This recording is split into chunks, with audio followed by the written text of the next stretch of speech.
I was talking earlier when we had the half hour just before you came on, and we have to look at this as a country, and how did we create the situation that we have now where we're worrying about infringing on some bazooka's rights? Where did that, that came from where we opened the gates. We were so nice, everybody could come in, settle in, find a place to live, get our health coverage, make sure you can draw pogey, and we looked after them all. And now they're starting to eat their own. I get so sick and tired of people wondering what the hell has happened. I know what's happened. Most people know what's happened. We let them in, and we can't get them out. Yeah, but let them in. We're all human beings, or that's the commonality that Canada has with the rest of the world, is that we've been kind and respectful to the rest of the world, and it's I don't want to be philosophical and pontificate in a situation like this by saying shit. As a Canadian, born and raised here, son of immigrants, where my parents, they speak English and they love this country, but we were allowed to keep our heritage. In the United States, somebody immigrates on Monday, on Tuesday they're American. Here, there's people immigrated in the 50s and the 40s, in the 50s, and they're still, their ethnic background, they've honored, and because that's what this country's always done. It's made you proud of being Canadian, and it's also given you the right to be proud of where you came from. And to see this terrorism and blaming us for world policy is ludicrous. It makes no sense to me. I can't comprehend it. Well, I don't have any trouble comprehending it, Frank, and I may not be as realistic as I should be about it. But you talk about your immigrant parents and your family. Italian immigrants come over to Canada, and the first thing they want to do is work. They work and teach their children English. And every Italian that ever came to Canada, his first generation family could speak English along with the mother and the father. That hasn't happened since we started to let in people who don't deserve to be Canadians. And one of those jerks was at the Parliament buildings yesterday, and another was in a parking lot in Montreal, south of Montreal on Monday. Yeah, but Billy, I don't think you can really, and I'm not trying to argue with you, but I really don't think you can criticize any type of ethnic background. Some people are weak. I mean, in the United States, 2 young girls were caught underage trying to go over there. They got... Listen, you get messed up in life, you need something to believe in. You become very naive. And when you become naive, you need something to believe. And there's different things that happen to human beings that they get sucked into things. And these people believe they're doing the right thing. And they believe that they're honoring some form of a religion or some form of a belief, and they're doing the right thing. Now, Frank, who are the 3 girls you're referring to? What was their background? What made them? You know what? I mean, I could be wrong, and our producers will correct it, but they are Americans. They're Americans. What kind of Americans? They're 100% Americans. Canadians, and so was the guy who killed the policeman in the parking lot. And so was the guy who killed the innocent... But that's my point, Billy, and you're very perceptive. I'm saying that these are Canadians that have been eradicated, that have changed their ideology. Let me give you an example. And tell me, who do we got in the studio, Perry and Carlin? Yes. Yes, sir. Okay. So let me get... I'm a big, giant fan of Cat Stevens. I think his music is unbelievable. I think he's a poet with lots of musical talent. Great.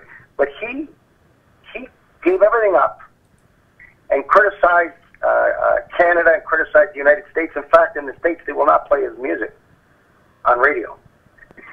And yet, he's playing here in Toronto.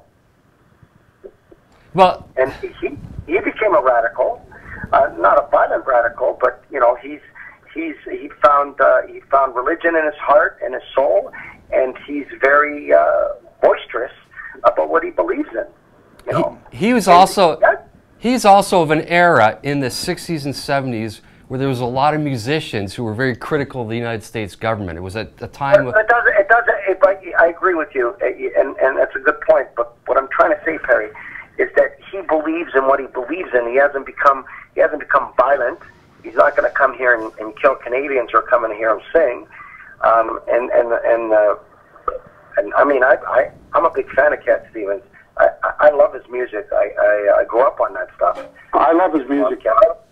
But I think there's a lot of Muslims who are deeply offended by this because they may embrace being a Muslim, but they don't embrace violence. They don't embrace terrorism. I have many friends and I have many people who are Muslims that work for me, and we respect their heritage. We respect their tradition, and when they have to pray, they go and pray, and we respect them, and we you know.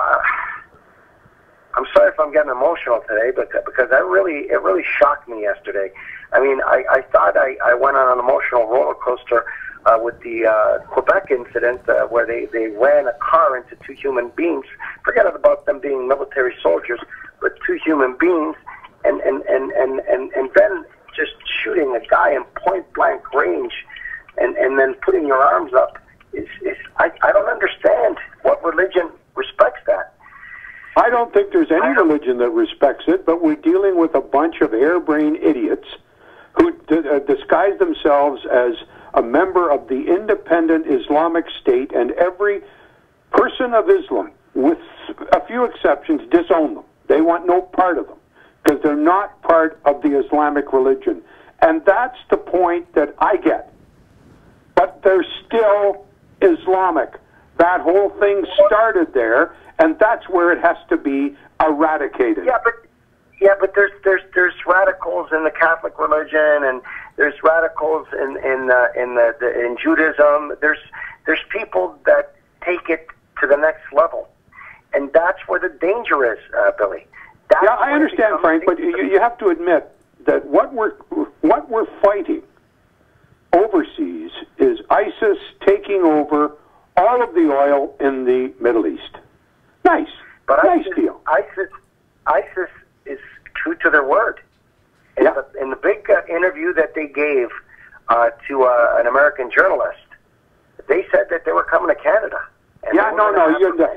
They can say a lot, Frank, because they have a mastery of the media, and they take everybody for fools. Whenever they're talking, Billy, you got to admit it's tough to fight a shadow. No matter how much military you have, Mike, how much military might you have, and how much intelligence you have, and how much technology you have, it's very difficult to fight a shadow. And so, Frank, and Carlin and Perry and I were talking about, what do you do? Just throw up your arms and let them come? Just let them come? You know what? I'm not an expert in military, but I really think that, you know, for the first time in ever, Canada's on high alert. And I think that anybody who's wearing a uniform, whether it's the police or whether it's the military, they better be on guard. I think because and be aware. Yeah, and I think be aware. Be paranoid, because if you're paranoid, it's going to save your fucking life. Yeah, shoot first, ask questions later. You know, in my opinion is, Frank, you asked this, I think it was a direct hit. It wasn't just ordinary civilians. They were going after people representing the armed forces. I think they knew exactly what they were doing. And that's what they're saying. They're saying that they're going after our military, and they're going to go after anybody in uniform. So I'm saying that I think that at this point in time, it's everybody's panicking, and they're trying to find an answer. I think rather than find an answer, they need to be very proactive and be paranoid. And whether it's the military or any government agent, law enforcement agency, they need to take this very serious and be very paranoid. And if you're paranoid, you survive longer. Go ahead. I'm saying if you're paranoid, the first sign of paranoia is they've told these soldiers, when you're out of off the job, don't wear your uniform. The uniform that you wear so proudly, you are not allowed to wear now because there's a possibility that uniform 100%. I read that. 100%. You're correct. Well, what I'm saying is, in your opinion, is that the right thing to do? Because what they've effectively done, these terrorists... 100%. 100%. Oh, no, 100%. The other option of maintenance. The other option is very simple, and it's sad. We should arm all of our military with the highest powered handguns they can get, and if somebody looks suspicious walking to you with a stupid hat on and a gun, shoot him dead. No more questions asked. Well, see, this is exactly the kind of response I was hoping that we, as a nation, do not undertake. While I agree with you, Frank, that we need to remain vigilant, we need to remain aware, I draw the line at the word paranoid, because I look what's happened in the United States since 9/11, and there was a heavy sense of paranoia there, and it's led to the militarization of the police, and that has led to situations like you have in Ferguson, Missouri, where an innocent kid gets gunned down, and all of a sudden you see police with full military gear, full riot gear, submachine guns in the whole bit, on camera, sticking guns in civilians' faces, saying, "I will fucking kill you." It's a fair comparison. I really don't think that's a fair comparison, because this is not racism. This is not racism. The innuendo in Ferguson is that the police force is the allegation and the innuendo is that the police force is racist. When there was riots in Watts, LA, the innuendo was that the police force was racist, and that was the allegation. Here we're talking terrorism. We're talking about a different animal. If we're going to compare apples with apples and oranges with oranges, and I disagree with you on this one, Carlin. I'm telling you right now, terrorism has landed on our country, on our soil, and you need to be paranoid. And I don't think... if we're being paranoid, we're playing right into their hands, Frank. I don't think going extreme, as Billy says, with the military, but I think that the military should be on guard, and they should be very... wide-eyed on anybody that approaches them, and what Perry said, the point that he made is, I agree that they should not, when they're out in they're off duty, furlough, off duty, whatever you want to call it, they should be in civilian clothes and not bring attention to them.